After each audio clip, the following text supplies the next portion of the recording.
बिस्मिल्लाहिर्रहमानिर्रहीम, अस्सलाम वालेकुम नाज़रीन, आप देख रहे हैं प्रोग्राम द लास्ट आवर। मैं हूं यासिर रशीद और प्रोग्राम में मेरे साथ मौजूद है सीनियर तजज़ियाकार राना मोहम्मद अजीम साहब।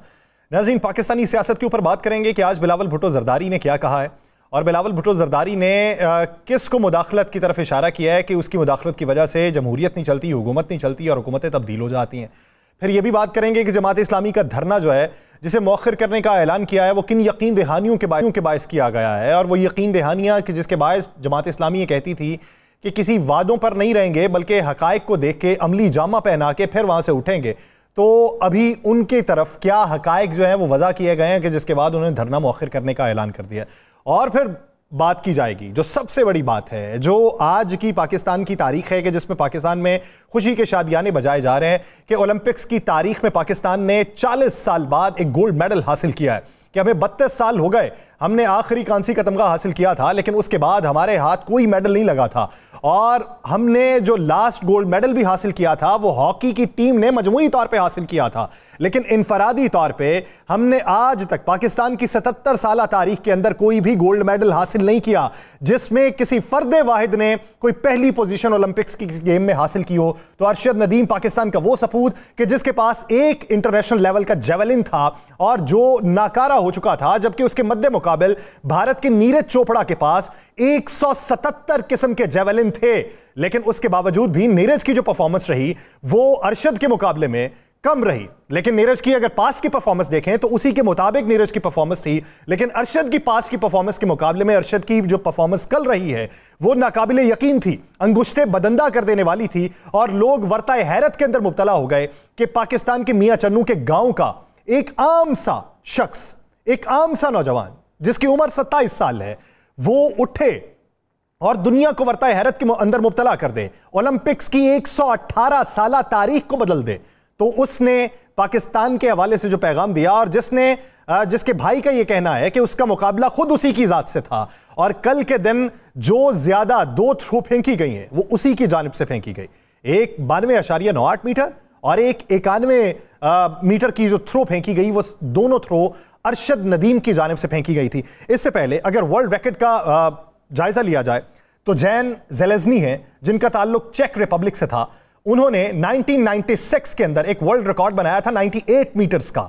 लेकिन उन्होंने जो वर्ल्ड रिकॉर्ड बनाया था उस वक्त कहा जाता था कि मीटर्स इस तरीके से पैमाइश नहीं किए जाते थे। वो 3 बार ओलंपिक्स के फाते रहे हैं, 3 बार गोल्ड मेडल उन्होंने हासिल किया है, लेकिन 3 बार जब वो ओलंपिक्स के अंदर आए हैं तो तब भी उनकी जानिब से अरशद वाला रिकॉर्ड नहीं बना था। आज अरशद का जो रिकॉर्ड बना है वो ओलंपिक्स की तारीख में, अगर अरशद मुस्तकबिल में ओलंपिक्स के अंदर जाए और परफॉर्मेंस वो ना भी दिखाए, लेकिन उसका नाम सरे फहरिस्त कंधा रहेगा कि जब तक इसका रिकॉर्ड नहीं तोड़ा जाता तब तक ओलंपिक्स की तारीख जो है वो तब्दील नहीं हो सकती। महदूद वसाइल, जिसके बाद वो पाकिस्तान का सपूत उठा और उसने परफॉर्म किया और अब आके उसको कोई ऐलान कर रहा है जिसमें सिंध हुकूमत की तरफ से ऐलान किया गया 5 करोड़ का, पंजाब हुकूमत ने 10 करोड़ का कर दिया। एक तरफ से आवाज आई कि अपार्टमेंट दिया जाएगा, गवर्नर साहब आए, उन्होंने कहा जी 20 लाख रुपया दिया जाएगा, किसी ने सोने के ताज का ऐलान कर दिया। तो ये अपने खिलाड़ियों को किस हद तक मजबूत करने का इशारा है या फिर उनकी बुनियाद को मजबूत करने की जरूरत है? इसी से बात का आगाज करेंगे। राना साहब की तरफ बढ़ते हैं। राना साहब, आज का दिन पाकिस्तान के लिए एक खुशखबरी का दिन है और इस खौफजदा माहौल में एक ताजा हवा का झोंका है। आज के दिन पे आपके तासुरात और जज्बात क्या हैं? बिस्मिल्लाहिर्रहमानिर्रहीम, अस्सलातु वस्सलामु अलैका या सय्यदी या रसूल अल्लाह, अस्सलातु वस्सलामु अलैका या सय्यदी या हबीब अल्लाह, ताजदार खत्म नबूवत जिंदाबाद जिंदाबाद। देखें यासर, आपने बड़े हवाले दे दिए। बाकी आज का दिन हमारे लिए एक बड़ा खुशी का दिन है, बल्कि कल रात से लेकर अब तक इतनी खुशी है कि जिसकी इंतहा कोई नहीं कि इस गमज़दा माहौल में कोई खुशी की एक झलक नजर आई। पाकिस्तानियों ने खुशी मनाई, हर घर में, हर गली में, हर मोहल्ले में, हर चौक में, हर चौराहे में यह जिक्र हो रहा है कि अरशद ने वाकई साबित कर दिया, अरशद नदीम ने, कि मैं हूं। साबित कर दिया कि पाकिस्तान का परचम दुनिया में सरबुलंद होता है। साबित कर दिया कि वसाइल हों या ना हो, लेकिन अगर कोई जीतना चाहे तो वो जीत सकता है, अगर किसी में जज्बा हो तो वो जीत सकता है। अभी हमने यासर कहा कि किसी ने 20 करोड़, किसी ने 10 करोड़, किसी ने 5, किसी ने 2 करोड़, किसी ने प्लॉट देने का, किसी ने फ्लैट देने का ऐलान किया है, और भी बहुत से ऐलान होंगे सोने का ताज का। लेकिन यार एक पता नहीं आप क्यों भूल जाते हैं यासर साहब, भाई ये सारा क्रेडिट जो है वो मियां शहबाज शरीफ साहब का है। अच्छा जी, आपने रात को वो फुटेज नहीं देखी? राना मशहूद साहब क्या फरमा रहे हैं और मियां साहब किस तरह इस तरह करके मुबारक। देखिए, मेरे मुल्क का वजीर आजम मैच देख रहा है, मेरे मुल्क का वजीर आजम वो गेम देख रहा है और आज के उस पहर में उसे पाकिस्तान से मोहब्बत है, और जब वो जीतता है तो फिर राना मशहूद साहब कहते हैं मियां साहब ये आपका विजन है। वाकई, लेकिन जो पाकिस्तान क्रिकेट टीम हार के आई है वो किसका विजन है? जो हॉकी टीम हार के आती है वो किसका विजन है? जो वुमेन टीम हार के आती है वो किसका विजन है? जो हमारा एक खिलाड़ी स्विमिंग में सबसे आखिरी नंबर पे रहता है वो किसका विजन है? बाकी जो टीमें गई हुई थी जो हार के आई हैं वो किसका विजन है? ये भी तो बताना चाहिए ना। यहां पर तो कमाल का काम है, जीत जाओ तो सारा शहर बाप, हार जाए तो मां कोई नहीं। आपने इनामात का जिक्र कर दिया, लेकिन हमारे इस गेम के अंदर भी सियासत क्या कमाल है। मैं तो राना मशहूद साहब के रात के उस फिक्रे को, रात की उस वीडियो को देखकर खुदा की कसम इंजॉय कर रहा हूं कि क्या कमाल वीडियो है, क्या कमाल तरीका कर दिया है कि उन्होंने मियां शहबाज शरीफ को सारा क्रेडिट दे दिया है। ये अभी नदीम को भी क्रेडिट नहीं दिया। अभी प्रोड्यूसर साहब ने एक फुटेज चलाई ख्वाजा आसिफ साहब की, वो ख्वाजा आसिफ साहब ने भी कह दिया, उन्होंने कहा जी जितनी उतनी सियासत में हम में नहीं है जितनी सियासत ये इस फेडरेशन के अंदर है। दुरुस्त कह रहे हैं, फेडरेशन के अंदर सियासत है तो राना सनाउल्लाह साहब को क्यों भेजा हुआ था? राना सनाउल्लाह साहब फेडरेशन के क्या हैं? यासर साहब मैं आपसे पूछ रहा हूं, बता ही दें। मुझे नहीं मालूम सर, मैं सर कम इल्मी का तानू पता नहीं कि गल्ला पता नहीं तो केरियां नहीं पता। आप बड़ी चीजों के शिकार हैं, आप वैसे भी शिकारी हैं बल्कि। तो बात यह है कि भाई ये क्रेडिट तो जाता है, ये ना नेजा जो बैंक है ना इसने जी, इसका कोई कमाल नहीं है। ना ना ना ना, ये सारा 2 पेज मियां शहबाज शरीफ साहब ने तराने मशहूर ने सिखाए सन। उन्होंने बताया था इस तरह फेंकना है, क्योंकि विजन है उनका यार। जिसमें जीत के उनका विजन है, जिसमें हार के उसको याद कोई नहीं करना। भाई आप क्रेडिट दें, पहले तो पूछे इस हुकूमत से, और हर उस हुकूमत से पूछे कि ये जवान जिसके पास कोई चीज नहीं थी वो बेचारा किस तरह ये काम करता था, किस तरह इस खेल को प्रमोट करता था, किस तरह उसने पाकिस्तान के परचम को पूरी दुनिया में बुलंद करने के लिए मेहनत की। उस वक्त तो इसके पास टिकट के पैसे भी नहीं होते थे, उस वक्त तो इसको भेजने वाले भी कोई नहीं होते थे, उस वक्त तो बाकी मामला भी आपके सामने हैं। तो आप जीत गया तो सारे, मुझे पता है उसके एयरपोर्ट पे उतरते ही उसकी ऐसी मुलाकातें होंगी कि जिसको आप तस्वर भी नहीं कर सकते। राना साहब आपको मालूम है कि लेकिन एक दुआ करें, जितने चेक उसे मिलने हैं ना यासर, तो लास्ट टाइम ये भी करें जितने चेक उसे मिलने हैं वो कैश पे हो जाए। वो लास्ट टाइम ऐसा हुआ ना कि लास्ट टाइम इस्तेकबाल करने के लिए इनके वालिद साहब एयरपोर्ट पे गए तो उन्हें रोक लिया गया, उन्हें नहीं जाने दिया गया। वो फिर एक शख्सियत बीच में आई, उन्होंने बाकायदा तौर पे अपने बिहाफ के ऊपर इन्हें आगे लेके गए। फिर बाद में अरशद नदीम ने एक इंटरव्यू के अंदर उनसे सवाल किया गया कि वो जो चेक्स आपको मिले या जिन्होंने ऐलान किया था क्या तमाम जो है वो कैश हो गए? तो उन्होंने कहा जी जिन्होंने दिए उनका भी शुक्रिया, जिन्होंने नहीं दिए उनका भी शुक्रिया। कहा जाता है कि उसके बाद एक शख्सियत ने सिर्फ इस डर के मारे डिपॉजिट कर दिया कि कल को किसी और इंटरव्यू में नाम अफशा ना कर दें।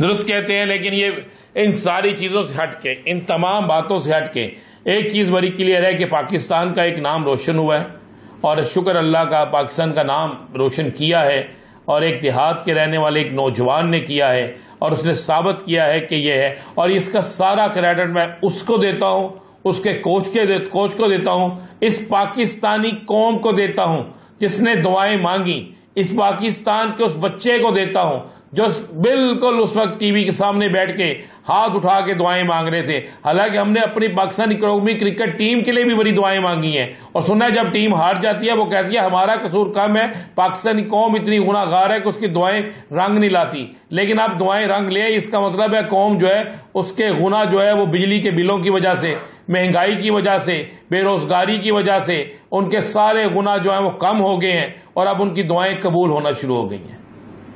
राना साहब, चोपड़ा के जो वालिद हैं उनके साथ हमने रब्ता किया था कुछ देर पहले, तो उन्होंने कहा था कि मैं आऊँगा, खुशी के साथ आके आपसे बात करूँगा। उनके साथ रब्ता करने की कोशिश कर रहे हैं, तो अब उनका नंबर नहीं मिल पा रहा। हमने ये देखा है कि अरशद ने जीतने के बाद बाकायदा तौर पे नीरज चोपड़ा को कहा कि मैं इनको भी मुबारकबाद देता हूँ और इनकी फैमिली को भी देता हूँ। तो सतीश कुमार जो उनके वालिद हैं नीरज चोपड़ा के, और जो उनकी मदर हैं, उन्होंने बाकायदा तौर पे कहा कि अरशद हमारा बेटा है और उसने जो मेहनत की है वो रंग लाई है। हमारे लिए ये जो हमारे बेटे का सिल्वर है वो भी गोल्ड ही है। हमें पता है कि बच्चे किस तरीके से मेहनत करते हैं और किस तरीके से इस मकाम तक पहुंचते हैं। तो ये जो स्पोर्ट्समैन स्पिरिट वालिदैन से मिलती है, इसका अक्स किस हद तक होता है कि आज अरशद की वालिदा ने भी ये कहा कि उसने मुझे फ़ोन करके कहा कि मैंने आपकी लाज रखी है, आपकी दुआएं काम आई। बात यह है कि ये बड़ी अच्छी, मैंने रात को भी सुना, दिन में भी सुना इस क्लिप को, और उसके बाद ये एहसास हुआ कि हमारे मुल्क के सियासतदानों से स्पोर्ट्समैन और उनके वालिदैन बहुत अच्छे हैं। कम से कम वो एक दूसरे की जीत को तस्लीम करते हैं। वो हारने वाला जीतने वाले को दुश्मन नहीं और जीतने वाला हारने वाले को दुश्मन नहीं समझता। ये वो स्पिरिट है जिससे स्पोर्ट्स के अंदर भी एक बड़ा नाम बनता है, जिससे हौसले भी होते हैं, जिससे तरक्की भी होती है। काश यही सारा कुछ मेरे पाकिस्तान की सियासत के अंदर भी आ जाए, काश यही सारा कुछ पाकिस्तान के सियासतदानों में भी आ जाए। सब एक दूसरे को बर्दाश्त करना, जीतने वाला हारने वाले को, हारने वाला जीतने वाले को बर्दाश्त करे, तो ये एक बड़ी अच्छी रीत बन जाती है। चले किसी एक जगह एक रीत तो बनी ना, कोई शक नहीं कि मैं समझता हूं कि नीरज चोपड़ा के वालिदैन का जो कहना है वो एक बहुत बड़ा है, बहुत बड़ी बात है। और इस वक्त में जब पाकिस्तान और भारत के इख्तिलाफात इंतहाई दर्जे पर हों और वहां के खिलाड़ियों के वालिदैन ये अल्फाज कहें, तो ये एक बहुत बड़ी बात है। क्योंकि स्पोर्ट्स जो होती है ना, इसकी कोई सरहद नहीं होती। स्पोर्ट्समैन के लिए कोई नजरिया नहीं होता, नजरिया खेल होता है। हाँ, जब पाकिस्तान की बात आएगी तो उस वक्त आप देखेंगे कि अरशद नदीम जो है वो अपने मुल्क के लिए बिल्कुल सीना तान के खड़ा होगा। और जब बात स्पोर्ट्स की आएगी तो वो एक बतौर एक स्पोर्ट्समैन उसने भी, और नीरज चोपड़ा के वालिदैन ने भी, और नीरज चोपड़ा ने भी, सब ने ये साबित किया है। सब ने ये साबित किया है। और इसी तरीके से ये इसको मिसाल बना के बहुत सारे असबाक जो हैं वो हासिल किए जा सकते हैं। एक लेते हैं ब्रेक, लेने के बाद सियासी मंजरनामे में बात करेंगे, कानूनी मंजरनामे पे भी। आबिद जुबैरी साहब माहिर कानून वो हमें ज्वाइन करेंगे, कहीं नहीं जाएगा। से बता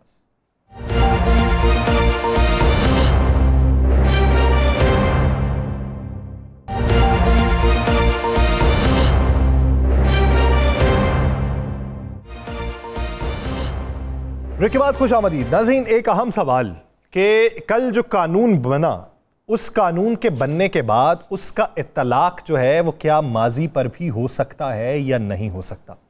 उस कानून के बनने के बाद वो जो रिव्यू अपील दायर की गई है इलेक्शन कमीशन ऑफ पाकिस्तान की तरफ से या पाकिस्तान मुस्लिम लीग नून की तरफ से, उसकी कानूनी हैसियत क्या रह जाएगी। इस कानून के बनने के बाद वो 8 रुकनी बेंच का जो फैसला है, जो मजमूई तौर पे फुल कोर्ट था और जिसमें से 8 जजेस ने फैसला दिया, और कहा यह जाता है कि वो 11-2 का फैसला है, 8-5 का फैसला नहीं। उस फैसले की क्या अहमियत रहेगी और क्या इस तनाजुर के अंदर अदलिया जो है वो अपने फैसले को वापस ले सकती है कि अब एक नया कानून बन चुका है, हम अपने गुज़श्ता फैसले को वापस लेते हैं। राना साहब क्या समझते हैं कि ये कानून साजी, जिस तरीके से आज बिलावल भुट्टो जरदारी साहब ने भी अदलिया की तरफ इशारा करके कहा कि अदलिया मुदाखलत करती है जिसकी वजह से हुकूमत नहीं चल पाती या जमहूरियत नहीं चल पाती, तो ये क्या वाज़े तौर पे पाकिस्तान मुस्लिम लीग नून और पाकिस्तान पीपल्स पार्टी की लाइन हो चुकी? बात यह है कि यासर बड़ी क्लियर और वाज़े चीज़ है कि बिलावल भुट्टो जरदारी साहब से पूछा जाए, आपका इक़्तिदार में आना, आपका वो एक कुछ अरसे के लिए हुकूमत बनना, फिर उसके बाद एक अबोरी हुकूमत बनना, फिर आप भी हुकूमत का हिस्सा बनना, वो सारी मुदाखलत किसने की थी? क्या वो सारी मुदाखलत अदलिया की मुदाखलत नहीं थी? क्या आप अदलिया के दरवाजे पे नहीं गए थे? क्या आपने जाके अदलिया के दरवाजे पे दस्तक नहीं दी थी? क्या आपने इमरान खान की असम्बली तोड़ने के इक़दाम को चैलेंज नहीं किया था कासिम सूरी के और इमरान खान के? आपने सदर पाकिस्तान की तरफ से साइन किए गई समरी को मुस्तरद करने के हवाले से कि मुस्तरद कर दिया जाए, आप अदालत का दरवाजा नहीं खटखटाया था? मामला किसका था? मामला किसी मोहम्मद बूढ़े का नहीं था, मामला किसी दीन मोहम्मद का नहीं था, मामला पाकिस्तान की पार्लियामेंट का था।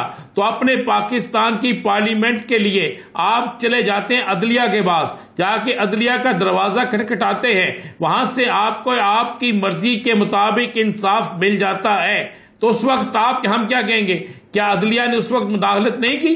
फिर लफ्ज ये कहना चाहिए था? नहीं, अदलिया का फर्ज था, जब कोई अदलिया के पास जाता है तो अदलिया उससे इंसाफ मुहैया करती है। किसी को वो इंसाफ अच्छा लगे, किसी को इंसाफ बुरा लगे।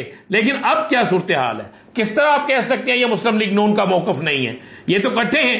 क्या इस बिल तो नहीं था, इस एक तरमीम को पास करने के लिए क्या पीपल्स पार्टी ने वोट नहीं दिया? क्या पीपल्स पार्टी ने हमायत नहीं की? क्या सदर पाकिस्तान जो पीपल्स पार्टी से तल्लक रखते हैं, क्या उन्होंने साइन नहीं किए? क्या पीपल्स पार्टी की मुशावरत से यह सारा कुछ नहीं हुआ? क्या सेनेट के अंदर पीपल्स पार्टी के लोगों ने इस पर वोट नहीं दिया? क्या कमेटी के अंदर पीपल्स पार्टी के लोगों ने इस पर वोट नहीं दिया? तो किस तरह हो सकता है नून लीग पीपल्स पार्टी या इनके इत्तेहादी जो हैं वो इस पर इकट्ठे नहीं थे? सब इकट्ठे थे, सब एक ही विकेट पे हैं, सब एक ही विकेट पे खेलते हैं। लेकिन ये एक ड्रामा बड़ा मजेदार करते हैं कि एक तरफ बिलावल कहते हैं तकरीर करते हुए कि मुल्क की मुआशी हालत ठीक नहीं है, एक तरफ कहते हैं कि अवाम को परेशानी है, और दूसरी तरफ 2 मिनट बाद वो चढ़ाई कर देते हैं बानी तहरीक इंसाफ पर, 2 मिनट बाद वो तहरीक इंसाफ के खिलाफ बोलना शुरू हो जाते हैं, और तीसरे मिनट में फिर वो कहते हैं अब हमें मुसालहत की जरूरत है। मुझे तो ये नहीं समझ आती कि वो 1 या 2 या 3 या 5 या 10 मिनट में कितनी चीजें जो है वो कर देते हैं, कितनी चीजें कह देते हैं, उनको भी याद नहीं रहता ये नाम मैंने क्या किसी ज़हनी इख्तरा का रखा हुआ है। मसाला के लिए हमें ज्वाइन किया माहिर कानून आबिद जुबैरी साहब ने। आबिद जुबैरी साहब, बहुत शुक्रिया आपके वक्त का। आबिद जुबैरी साहब, सबसे पहले तो एक सादा सा सवाल ये कि इलेक्शन एक्ट में जो तरमीम है, बहुत सारे लोग कहते हैं कि ये सादा कानून साजी से हो सकती है, तो ये सादा कानून साजी हो गई तो सादा कानून साजी मुकद्दम रहेगी, या बहुत सारे लोग आइन के आर्टिकल 51 या मुख्तलिफ आर्टिकल्स का हवाला देते हैं वो इससे मुकद्दम है और उन्हीं के पैराए के अंदर फैसले देखे जाएंगे? बिस्मिल्लाहिर्रहमानिर्रहीम। जैसे मैं आपसे कह रहा था कि मुकन्नना के पास यानी पार्लियामान के पास ये इख्तियार होता है कि वो कानून साजी करे, और सिंपल मेजॉरिटी से वो कानून साजी कर सकती है। वो कानून को रिट्रोस्पेक्टिव इफेक्ट यानी पीछे से उसको लागू भी कर सकती है, और उसके पास नेचुरली आइन उसको इख्तियार देता है। लेकिन आइन उनको ये इख्तियार नहीं देता कि किसी सुप्रीम कोर्ट जो इक्वल एक ब्रांच ऑफ द कॉन्स्टिट्यूशन में एक आपका सुतून है आइन का, उसको उसके जजमेंट को आप ओवरराइड कर दें या सेट असाइड कर दें एक उससे कानून साजी से। तो सबसे बड़ा इसमें सुखम जो इस कानून में है, जिसको चैलेंज भी हो गया और चैलेंज कर भी रहे लोग, उसमें यह है कि जी आप इस जजमेंट, आप इस कानून साजी से उसको रिट्रोस्पेक्टिव इफेक्ट दिया, यानी 2017 से जब ये इलेक्शन एक्ट आया था आपने उसको रिट्रोस्पेक्टिव इफेक्ट दे दिया, यानी उसको पीछे से लागू करके आपने बेसिकली जजमेंट को सेट असाइड कर दिया। ये आपका इख्तियार नहीं होता। वैलिडेशन, हाँ, पार्लियामान के पास इख्तियार होता है वैलिडेशन। अगर कोर्ट पॉइंट आउट करे कि एक कोई जो कानून साजी की है उसमें ये गलती है और कोर्ट डिक्लेयर करती है कानून साजी आइन से मुतसादिम है, आप उस गलती को, उस खराबी को दूर करने के बाद दोबारा से कानून साजी करते हैं, ये भी इख्तियार है, ये ही है। लेकिन आप रिवर्स नहीं कर सकते, यानी आप अपील पे नहीं बैठ सकते सुप्रीम कोर्ट के जजमेंट पे। दूसरी बात है, मैंने ये कानून अभी देखा नहीं, शायद आपके पास उसकी कॉपी होगी जो सदर ने कर दिया, अभी खास से गजेट नहीं हुआ है या हो गया होगा। तो उसके अंदर क्या उन्होंने ये भी जुमला उसमें लिखा है उस कानून में कि not standing any judgement order of the court, ये लॉ प्रिवेल करेगा। ये भी देखना है कि कोई इस तरह का, इसको हमारी कानूनी जबान में नॉन ऑब्स्टेंटिव क्लॉज कहते हैं, कि वो कहते हैं कि कोई इररिस्पेक्टिव कोई जजमेंट वगैरह ये कानून ये रहेगा। तो अब ये नहीं पता कि उसके अंदर ये बात उन्होंने कहा, अगर इसके बाद भी कही है, लेकिन आर्टिकल 51 की इंटरप्रिटेशन दी, यानी आइन की तशरीह जो सुप्रीम कोर्ट के पास जुडिशियल जो पावर है उसको एक्सरसाइज करते हैं। उन्होंने कहा आर्टिकल 51 के तहत ये सीटें जो हैं, और जो इलेक्शन कमीशन का फैसला था पेशावर हाई कोर्ट का, ये गलत था, ये सीटें पीटीआई के 11 जजों ने ये बात कही।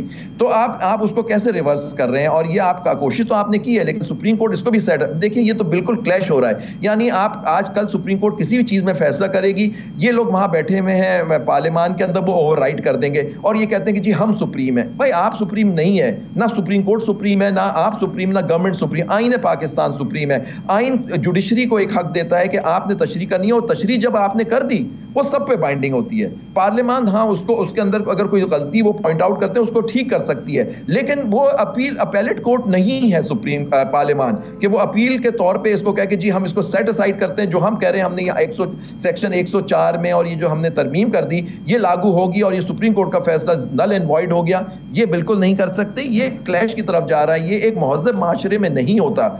इनको होश के नाखून लेने चाहिए कि इस तरह से सुप्रीम कोर्ट ने कर दिया। आप अपनी नफरत में, अपनी पीटीआई से जो आपकी नफरत है, ये जो बात आप कह रहे हैं जी 51 के तहत, और ये सारी चीजें सबको पता है, बहुत से कानूनदानों से हमारी बात हुई, वो भी यही बात कह रहे हैं जो बात आप कह रहे हैं। असम्बली के अंदर भी बहुत से मारूफ तरीन कानूनदान बैठे हैं, आजम वजीर तारड़ साहब जैसे, और भी बहुत से कानूनदान बैठे हैं। जब उन्हें भी पता है कि ये नहीं हो सकता, और आज भी जो सुप्रीम कोर्ट से एक किसी और केस के हवाले से आज मामला था और उसमें जिस तरीके से जो रिमार्क्स आए हैं उससे भी ये वाज़ेह होता है कि सुप्रीम कोर्ट ही सुप्रीम है, यानी सुप्रीम कोर्ट के अंदर आइन सुप्रीम है, और आइन जो है वो पार्लियामेंट से भी सुप्रीम है, और सुप्रीम कोर्ट के फैसलों को टाला नहीं जा सकता, पार्लियामेंट खत्म नहीं कर सकती।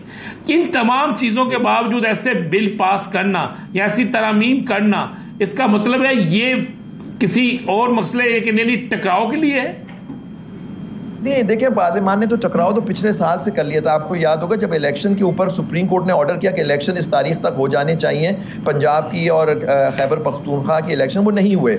उसके बाद फिर आप देखिए जो मेन केस था कि उसके अंदर इवन जो हमारे बाद में केयर टेकर सेटअप आया, उसके बावजूद भी इलेक्शन 90 दिन में नहीं हुए सुप्रीम कोर्ट के फैसलों के बरखिलाफ। उस वक्त देखें सुप्रीम कोर्ट ने एक्शन नहीं लिया, लेकिन आई होप अब सुप्रीम कोर्ट उठे और बात करें। देखें या तो अपनी रिट मनवाएं सुप्रीम कोर्ट के, जी जो मैंने फैसला कर दिया वो बाइंडिंग है आप पे, सारे पार्लियामान पे, सारी कौम के ऊपर। देखिए जो सुप्रीम कोर्ट फैसला करती है वो बाइंडिंग होता है, और ये वो पार्लियामेंट है जिसके अंदर सीरियस इशू है कि ये पार्लियामान जो है ये फॉर्म 47 की पार्लियामान है, जो अक्सरियत जमातें बैठी हुई हैं हुकूमत बना के, वो फॉर्म 47 की है। वो इलेक्शन केस भी पेंडिंग है सुप्रीम कोर्ट में कि पहले आप अपना हक तो बताइए कि आपने एक मैंडेट चोरी करके आप इस मुल्क में आए हुए हैं।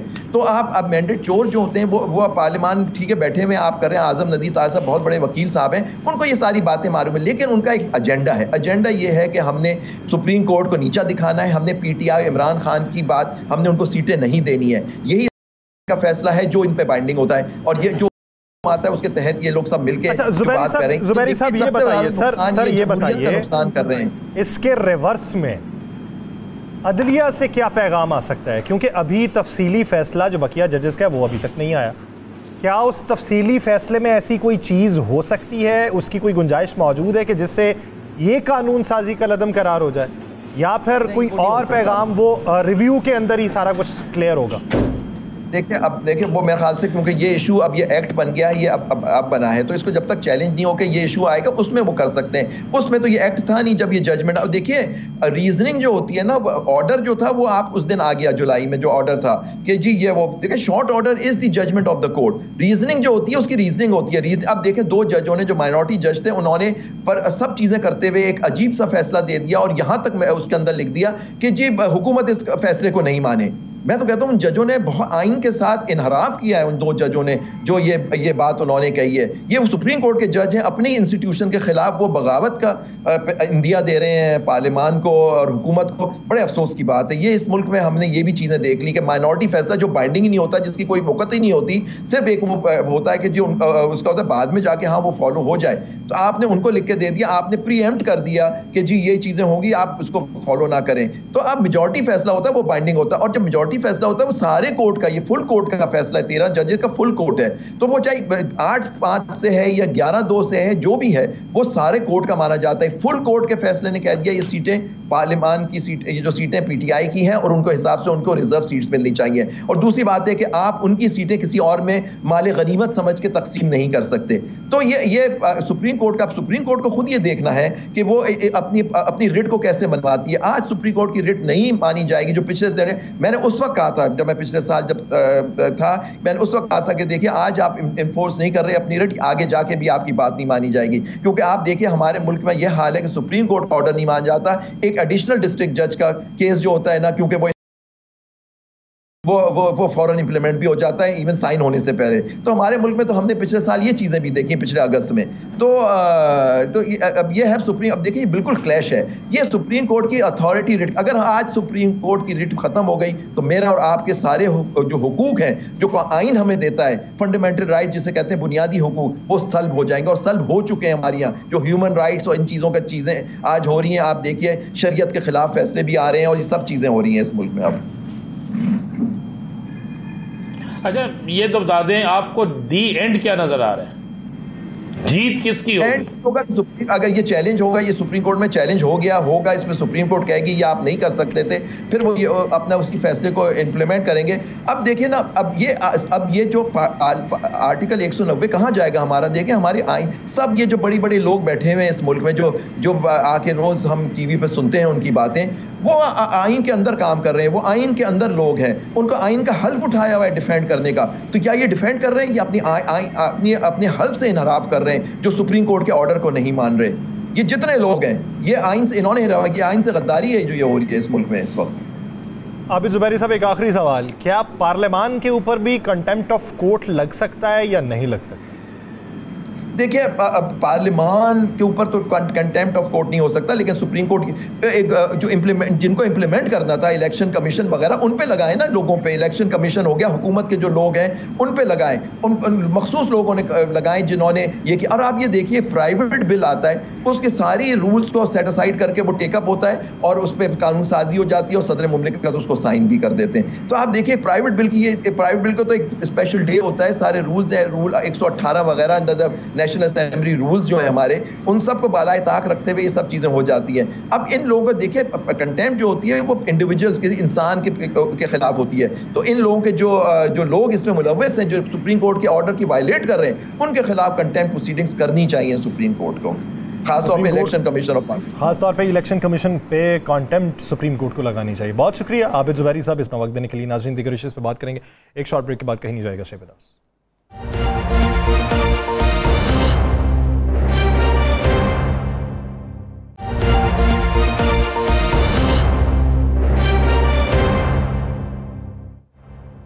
ब्रेक के बाद खुशामदीद। राना साहब, क्या समझते हैं कि अभी अली अमीन गंडापुर की ज़ेर क़यादत जो है वो एक ग्रुप है और दूसरी तरफ कहा जा रहा है कि उनके खिलाफ भी एक ग्रुप मुतहर्रिक हुआ है।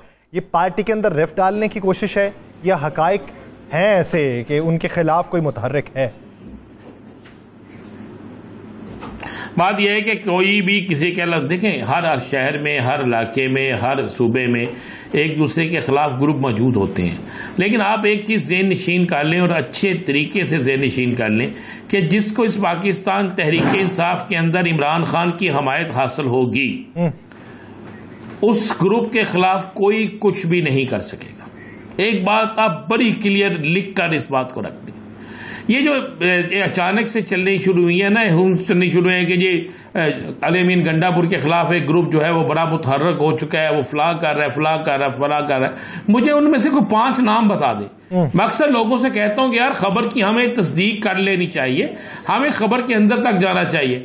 मान ले कि भोगे, मैं कहता हूं मैं आपकी बात को तस्लीम कर लेता हूं, उन लोगों की बात को भी तस्लीम कर लेता हूं, लेकिन उन नामों में से कोई 5 नाम तो होंगे ना ऐसे जो बिल्कुल ओपन हो के अली अमीन गंडापुर के सामने खड़े होंगे, जो कहेंगे जनाब हम इससे वज़ीर आला नहीं मानते, या जो कहेंगे जनाब इसके वज़ीर आला वाले काम नहीं है, या जो कहेंगे जनाब हम इसकी पॉलिसी को जो है बिल्कुल तस्लीम नहीं करते, जनाब ये तंजीम के साथ ठीक नहीं है, या ये इसके जो अवाम के साथ ठीक नहीं है, या इसने अवाम को जो है वो रिस्पॉन्स नहीं दिया जो देना चाहिए। वो 5 नाम तो होंगे ना।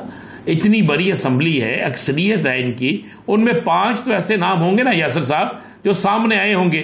अगर कोई शख्स कहेगा ये अंदर ही अंदर कोई बगावत हो रही है और अंदर ही अंदर होने वाली बगावत जो है वो जनाब अली अमीन गंडापुर को ले डूबेगी, तो अंदर ही अंदर बगावत कोई तो कर रहा है ना। उस बगावत करने वाले का अगर हमें नाम नहीं पता तो सामने आना चाहिए, फिर मफरूजात के ऊपर ही बातें होती है। इसी बीच हमें ज्वाइन कर चुके हैं पाकिस्तान के सियासतदान मोहम्मद अली दुरानी साहब। दुरानी साहब, बहुत शुक्रिया आपके वक्त का। दुरानी साहब, कहीं से मुफाहमत वाली हवा नहीं दिखाई दे रही, ना ही कोई ऐसी आवाज़ सुनाई दे रही है। रोज़मर्रा की बुनियाद के ऊपर कहीं कहा जाता है कि डायलॉग्स हो रहे हैं, कहीं कहा जाता है कि नहीं वो तो रास्ता ही बंद है। रास्ता कौन सा खुला हुआ है और उस रास्ते की अगली मंजिल कौन सी है? देखिए जनाब, बिस्मिल्लाहिर्रहमानिर्रहीम। देखिए रास्ता जो खुला हुआ है ना, वो बिल्कुल जो सबसे बड़ा दरवाजा है वो खुला हुआ है, और वो अवाम का दरवाजा है खुला हुआ है। अवाम आपस में मुफाहमत कर चुके हैं, एक हो चुके हैं। जब 90% अवाम एक जगह पर खड़े हो जाते हैं, उसके बाद हर मुफाहमत में होना होता है, नहीं भी होना होता तो अवाम जो है वो कान पकड़ के करवा देते। ये मैं आपको बता दूं। दूसरी बात जो इस वक्त मैं मफाहमत देख रहा हूँ और वो मुझे बिल्कुल नजर आ रही है, वो मफाहमत उन तमाम सियासी कुव्वतों की और अवाम की होगी जो हुकूमत में शामिल है। और बहुत जल्द आप देखेंगे कि हुकूमत में शामिल, हुकूमत से बाहर अपोजिशन में बैठी हुई तमाम पार्टी जो वो पार्लियामेंट के अंदर हैं या बाहर हैं, वो सब अपने अवाम के साथ खड़ी हो जाएंगी और यकजान होंगी उनके साथ, और ये सब मिलके पाकिस्तान की रोशन मुस्तकबिल के लिए काम करेंगे। और इस वक्त के जो लूट मार और लुटेरे जो हुक्मरान और उनके खानदान हैं, उनसे जब निजात पाएंगे तो तभी बिजली, चूंकि मैंने तो हमेशा कहा है कि बिजली चोर ही इलेक्शन चोर है, या इलेक्शन चोर ही बिजली चोर है। और इलेक्शन चोर जो है यही वो लोग हैं जो अवाम के ख्वाबों को जिन्होंने चुराया है, अवाम की मुस्तकबिल को जिन्होंने लूटा है। इसलिए ये अब बिल्कुल इकट्ठे हो चुके हुए हैं, एक ही सुराख के अंदर और एक किनारे के अंदर लगे बैठे हैं। अब अवाम के जोर पे पूरे मुल्क की सियासत इकट्ठी होगी और इनके खिलाफ सीना सपर आपको नजर आएगी। अच्छा दुरानी साहब, एक धरना हुआ जिस धरने के मतलब कहा जा रहा था ये धरना जो है बड़ा पावरफुल धरना है और ये हुकूमत को ले डूबेगा, लेकिन वो धरना होम्योपैथिक धरना बन गया। और रात को आपने भी सुना होगा उस धरने के मुतालबात जो हैं उसके हवाले से लियाकत बलोच साहब ने एक ऐलान किया। आप क्या समझते हैं कि ये ऐलान पुरउम्मीद ऐलान है, यकीनी ऐलान है, या धरने वालों के साथ धरना हो गया? देखें जी, ये ऐलानात जो है सिर्फ एक सूरत में उम्मीद का जरिया बन सकते हैं, जब इन ऐलानात पे दस्तखत करने वाली दूसरी पार्टी फारिग हो जाए। दूसरी पार्टी जब तक फारिग हो जाए, अच्छा। जब तक ये हुक्मरान बैठे हुए हैं, ये तमाम मुआहदे जो हैं ये रद्दी की टोकरी में जाते हैं। जो इधर वाली पार्टी थी वो यकीनन खलूस से निकली होगी, इतनी गर्मी में बैठे रहे उन्होंने, इतनी, और कोई मतलब क्या उनको क्या उसमें से लेना था और क्या देना था। लेकिन जो दुरानी साहब यहीं पे थोड़ा सा, दुरानी साहब यहीं पे मैं जानना चाहूंगा, बैठे रहे या बिठाया? बिठा के भी क्या कर, देखें ना जी, अभी एक तरफ तो आप ये देखें इसकी साइंस को समझें। ये जो धरना है और ये जो बिजली का इश्यू खड़ा हुआ है, ये आप मेरी बात, मैं थोड़ा सा जरा उलझी हुई बातें करता हूँ, उसके लिए मुझे आप माफी देंगे कि ये धरना जो है और ये जो बिजली का इश्यू है, ये हकीकत में इन दो खानदानों के खिलाफ है। हमारे वो कौन साहब हैं जो बिजनेसमैन है लाहौर के, जो इस इश्यू को लेके चल रहे हैं, क्या नाम है उनका, गौहर एजाज फाकी वजीर गौहर एजाज साहब ने कल जिस खूबसूरती से ये पूरा केस बिल्ड किया है, ये इस चीज की निशानदेही कर रहा है कि इस वक्त मुल्क की एस्टैब्लिशमेंट जो है वो सीना सपर हो चुकी है आईपीपी माफिया के खिलाफ। और वो इस वक्त, और ये जो पावर प्लांट्स का माफिया है, ये 70% इन दो खानदानों का है। ठीक है जी, ये जो धरने आप खत्म हो रहे हैं और आपको मायूसी हो रही है, मैं कहता हूँ इससे बड़े बड़े धरने दोबारा लग जाएंगे। और ये धरने जो है ये उस वक्त तक नहीं उठेंगे सारे धरने जब तक इनका धड़म तख्ता नहीं हो जाएगा। ये देखें, सियासत और जो सियासी डेवलपमेंट्स होती हैं वो बड़ी आहिस्ता आहिस्ता होती हैं। मतलब आज से महीना पहले हसीना वाजिद ऐसे लगता था कि अगली नस्लों तक जो है वो बांग्लादेश के ऊपर हाकम रहेगी। आज उस बेचारी की बकाया जात भी कहीं नजर नहीं आती।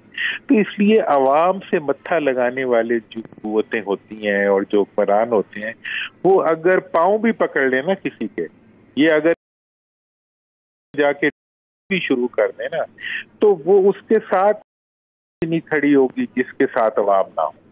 और ये मैं आपको बिल्कुल वजाहत और सराहत से बता रहा हूँ, ये इनकी कहानी खत्म हो चुकी है। इन्होंने जितना अवाम को दुख दिया है, अब इनका दुख लेने की बारी, और इन्हें नहीं समझ आ रही कि वो दुख जो है वो इनके सरों के ऊपर किसी तलवार की तरह लटक, और अगर ये समझ जाएं तो फिर भी भला होगा, वरना ये यही चक्कर देंगे जी हमने मुआहदा कर दिया और हम जो है 1 महीने में ये कर देंगे।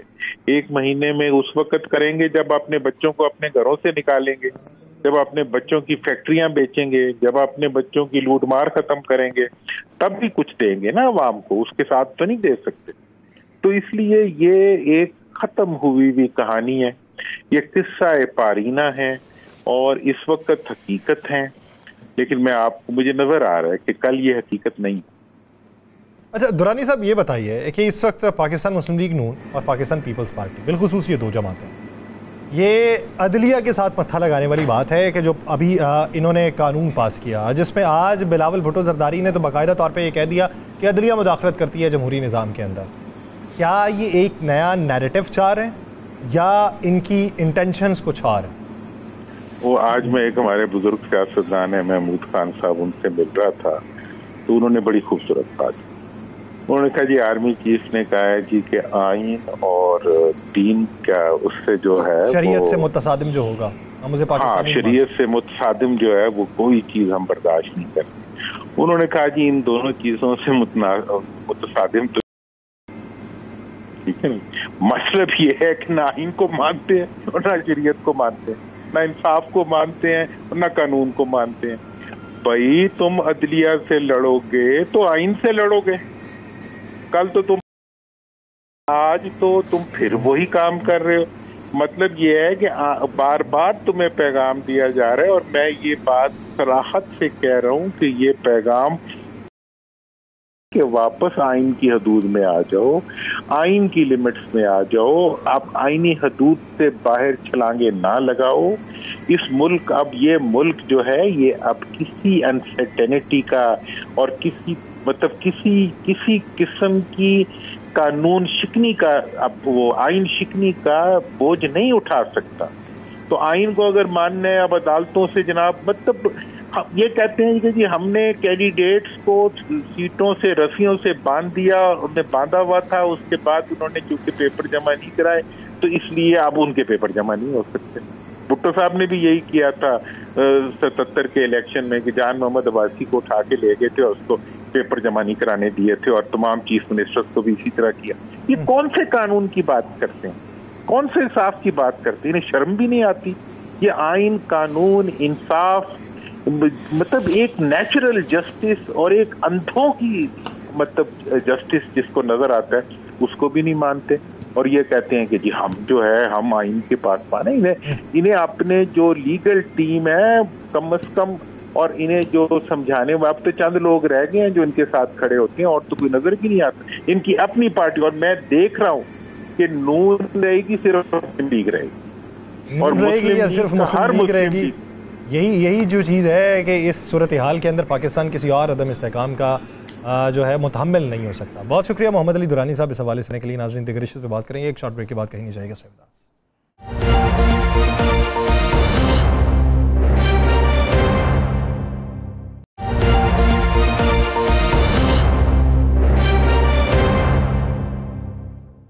ब्रेक के बाद खुशामदीद नाज़रीन। अभी मौजूदा सियासी मंजरनामा जिसमें मोहम्मद अली दुरानी साहब तो ये कह गए हैं कि बहुत से इशारे इनके लिए हैं और आपसी रिफ्ट भी इनके लिए है, एक नया नैरेटिव ये बनाना चाहते हैं और अवाम के सामने ये खड़े नहीं रह सकते।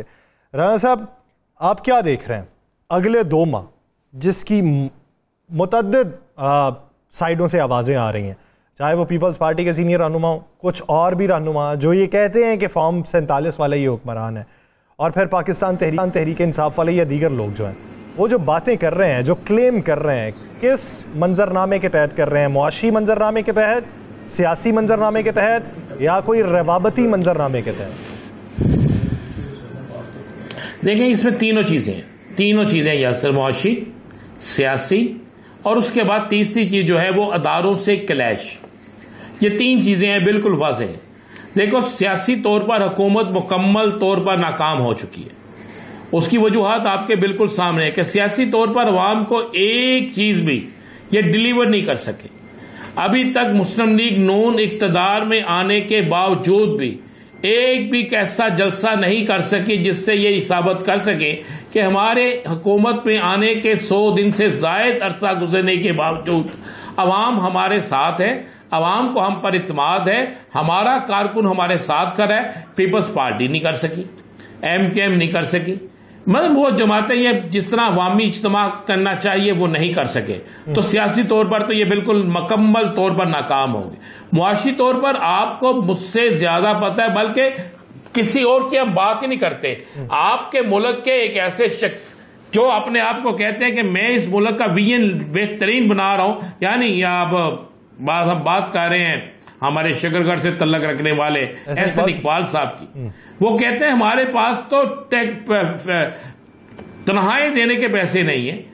तो मुआशी सूरत हाल आपको यहां से वाज़ेह नजर आ जाती है कि ये है हमारी मुआशी सूरत हाल कि एक वफाकी वजीर कह रहे हैं कि तनख्वाहों के पैसे हमारे पास नहीं हैं। तो आपको 2 महाजों पर तो वाज़ेह तौर पर शिकस्त होगी। एक तरफ कहा जाता है कि 2047 में पाकिस्तान एशियन टाइगर होगा, और भाई 2045 तक ये हैं। 2045 तो बहुत दूर है। ये हर दौर में 40 साल का मंसूबा बना के आते हैं और बाद में पता चलता है कि 40वें दिन ये भागे हैं। वो पता नहीं कितना 2045 जब आएगा उस वक्त देखेंगे। 2 महाजों पर तो इन्हें शिकस्त हो गई। अब तीसरा महाज है अदालती महाज, आईनी कानूनी महाज, आइन और कानून के मुताबिक होने वाले फैसले। अब उसमें भी इनको एक शिकस्त तो वाज़ेह तौर पे नजर आ रही है। आपने और मैंने क्या बल्कि तमाम टीवी चैनल्स ने जितने टॉक शो किए हैं जिसपे यह पूछा गया है कि जनाब ये जो तरमीम लेकर आए हैं क्या इससे सुप्रीम कोर्ट के किसी फैसले पर असर पड़ेगा, क्या सुप्रीम कोर्ट के मुतल्लिका फैसला जो सुप्रीम कोर्ट ने दिया था क्या उस पर कोई मामला चलेगा? तो जवाब एक ही आएगा, कोई और जवाब नहीं आएगा। वो जवाब ये होगा कि नहीं, बिल्कुल नहीं होगा। जो सुप्रीम कोर्ट ने फैसला दिया है। इसी बीच में हमें चुके हैं जमात इस्लामी के तर्जुमान कैसर शरीफ साहब। कैसर शरीफ साहब, बहुत शुक्रिया आपके वक्त का। कैसर शरीफ साहब, इससे पहले कि मैं आपकी तरफ आऊं, आपने हमारे प्रोग्राम में 2 बार गुफ्तगू की, एक 2 दिन पहले और एक तकरीबन 1.5 हफ्ता पहले। वो गुफ्तगू जरा सुन, मैं आपकी तरफ आता हूँ, वो सुनवाइए कि धरने के हवाले से क्या मौक़िफ़ था। मुज़ाकरात पे यकीन दहानी पे जाएंगे या अमल दरामद पे जाएंगे? देखिए राना साहब, हमारे मुज़ाकरात का अव्वल और आखिर जो है वो अवाम को रिलीफ दिलाना है। हम जब तक अवाम को रिलीफ अमली तौर पर नहीं दिया जाता, चीज़ें नहीं हो जाती, ये धरना जो है अमीर जमात इस्लामी ने अनाउंस किया है, ये जारी रहेगा। मुतालिबात आपके 2-3 पूरे कर दिए, बकिया की यकीन दहानी करवा दी तो उठ के आएंगे, या 7 में से कोई एक भी रह गया तो उठेंगे नहीं? यासर साहब, ये लॉलीपॉप वाला सीन नहीं चलेगा, ऐलानात नहीं चलेंगे, सब्ज़ बाग यहाँ पर नहीं चलेगा। यहाँ पर जब तक इक़दामात नहीं होंगे, जब तक अवाम को रिलीफ नहीं मिलेगा, आप इंशाल्लाह देखेंगे कि जमात इस्लामी का ये धरना नहीं, अब कई धरने बन जाएंगे, कई जगहों पर एहतजाज होगा, कई शाहराएं जो हैं वो ब्लॉक कर दी जाएंगी। ये सारे का सारा इसलिए होगा कि अवाम को रिलीफ दिलवाया जाए और हम इस हुकूमत को मजबूर कर देंगे इंशाल्लाह कि ये अवाम के सामने घुटने टेके। सर, आपने कहा था कि अमल दरामद पे जाएंगे, यकीन दहानी पे नहीं जाएंगे, लॉलीपॉप पे नहीं जाएंगे। मैं बिल्कुल मैंने कहा, मैं अपनी बात पर बिल्कुल कायम हूँ और मैं ये समझता हूँ कि ये पाकिस्तान की तारीख का कामयाब धरना है, पुरअमन धरना है, अवामी मुतालबात को मनवाने वाला धरना है। हमने मजबूर किया वफाकी वज़रा को कि वो आए, उन्होंने रिटन मुआहदा किया, दस्तखत किए, स्टेज से उन्होंने गुफ्तगू की और मैं ये समझता हूँ कि साथ अमीर जमात इस्लामी हाफिज नईमुर रहमान साहब ने भी वाज़ेह और 2 टोक गुफ्तगू की और उन्होंने कहा कि ये धरना हम मुअख्खर कर रहे हैं। 30 से 45 दिन के अंदर जो टाइम लाइन तय हुई है उसमें अगर चीजें ना की गई तो ये धरना जो है पहले से ज्यादा तैयारी के साथ इंशाल्लाह दिया जाएगा और ये एहतजाज जो है ये खत्म नहीं होगा। और इस अरसे में जो 30 दिन है या 45 दिन है, इस अरसे में भी जमात इस्लामी आपको सड़कों पर नजर आएगी। लाहौर में 11 तारीख को, पेशावर में 12 तारीख को, 16 तारीख को इंशाल्लाह हम मुल्तान में बहुत बड़ा जलसा करेंगे और इसी तरह हमारी मिंबर साजी की और बाकी कैंपेन जो है वो भी चल रही होगी और हक दो अवाम को तहरीक जो है उसमें भी मजीद तेजी आएगी। मैं आपको बताना चाहता हूँ राना अजीम साहब कि पाकिस्तान की तारीख में इस तरह कोई अमल दरामद और मुआहदा नहीं हुआ कि जिसके लिए जमात इस्लामी की तरह किसी ने ये एफर्ट की हो और जमात इस्लामी अब भी उसका धरना उसकी प्रोटेस्ट हमारे लिए ना तो इस्लामाबाद दूर है ना डी चौक दूर है, वो जारी। राब्ता मुनक़ता हो गया है कैसर शरीफ साहब से। राना साहब लास्ट कमेंट क्या अख़ज़ करते हैं कैसर साहब की गुफ्तगू से? देखिए मैं तो एक ही बात जानता हूँ, कैसर शरीफ चूँकि मेरे भाइयों जैसा है, मेरा उसे एक ज़ाती तल्लक है। उन्होंने कहा था कि जी अमली तौर पर जब तक नहीं होगा, 40 दिन बाद हम नहीं कहा था, 25 दिन बाद नहीं कहा था, अमली तौर पर यही कहा था ना यासर साहब जी। तो अब तो ये तो इन्होंने अवाम के साथ भी वादा किया हुआ हुकूमत ने, जी हम 1 माह बाद ये कर देंगे, 2 माह बाद ये कर देंगे, 3 माह बाद आपको रिलीफ दे देंगे। तो फिर ये क्रेडिट किसको जाएगा? मैं तो यही कहता हूं कि टेस्ट मैच खेलने आए थे और T10 से भी गए, मेरा यही कमेंट है। चले 1-2 दिन बाद बल्कि आज मेरी एक हुकूमत जी मैं आपको बता दूं, आज मेरी किसी जुम्मेदार शख्स से बात हुई तो उन्होंने कहा भाई बात यह है कि कौन से वादे साइन किए हैं, साइन सब कुछ हो गया है, लेकिन आगे से कुछ मिलेगा तो देंगे ना, जेब में कुछ है नहीं तो हम दे किस तरह दें, ये लफ्ज़ अदा किया गया।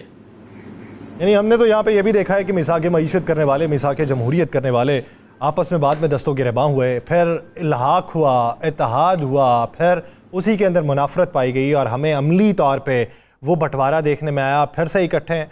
तो उम्मीद करते हैं कि ये जो दस्तखत किए गए हैं, दस्तखत का मान रखा जाएगा। लेकिन पाकिस्तान में मान किसका रखा जाता है? मान रखा जाता है ओहदों का, मान रखा जाता है दौरे इक़्तिदार का, मान रखा जाता है अपने इत्तेहादियों का, वो भी तब तक के लिए जब तक कि इक़्तिदार मौजूद रहे, और उसके बाद चीज़ें तब्दील हो जाती हैं। एक अच्छी उम्मीद कि पाकिस्तान में हालात बेहतर होंगे। मुझे और राना अजीम साहब को दीजिए इजाज़त, आपसे मुलाकात होगी पीर के रोज़। अपना बहुत सा ख्याल रखिएगा। मुलाकात का वक्त जो है वो अब फिर से तय किया जाएगा हुकूमत के साथ भी, कि हुकूमत इनके साथ मिले और हमारे लिए कोई रिलीफ का सामान कर सके। अल्लाह ने के बाद।